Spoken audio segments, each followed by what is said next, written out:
Alright, hello everyone.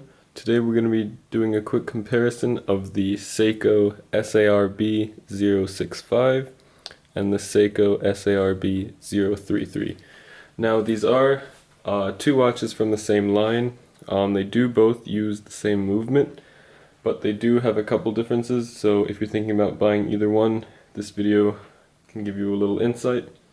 So let's start on the right here with the SARB033. Now both of these have the 6R15 automatic movement with mechanical winding, if you can hear that, and give you a little close-up of the movement. Both of my watches are pretty accurate. They're usually just like a few seconds off per day, so I will synchronize them probably every 2 days or something like that. Alright. Now I do have this on a genuine lizard strap.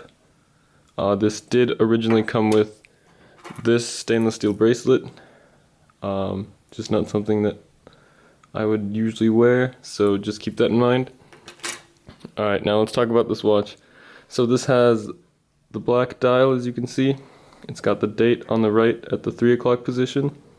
It says Seiko on the top, and it says automatic and 23 joules, and if you look really closely down there you can see that it says made in Japan. Both of these are JDM watches, so you won't find them at your average US retailer if you just walk in.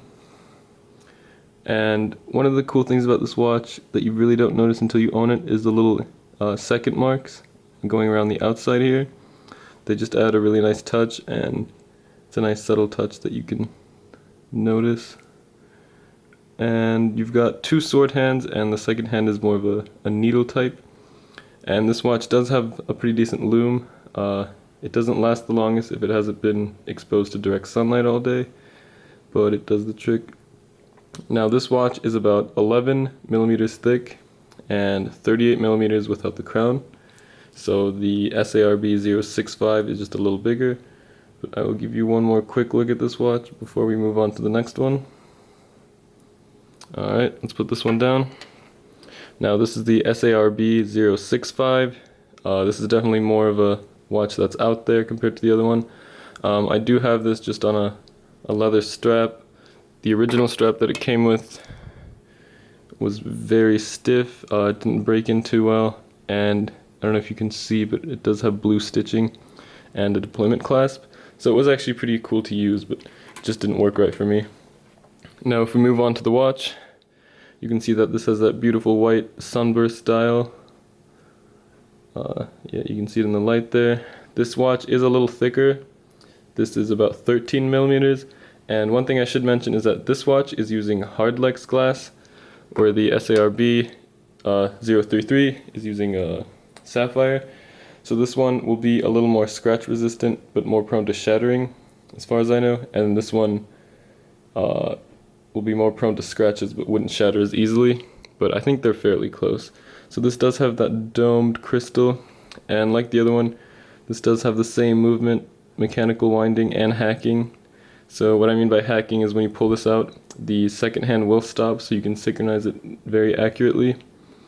And one of the best parts about this watch, other than the dial, is the second hand. If you see, it's blue, which adds a really cool touch. And then this one, they have pretty similar hands, but this watch does not have a lume, and this one is 40 millimeters instead of the 38. So if you hold them together, whoops, you will see a little bit of a size difference. If I can get them together for you there, whoops. Yep, and yeah, so I think that if you buy either one of these watches, you can't really go wrong. And you should be happy either way. They've both been very accurate, very reliable, and I don't really have any issues to complain about. So thank you for watching.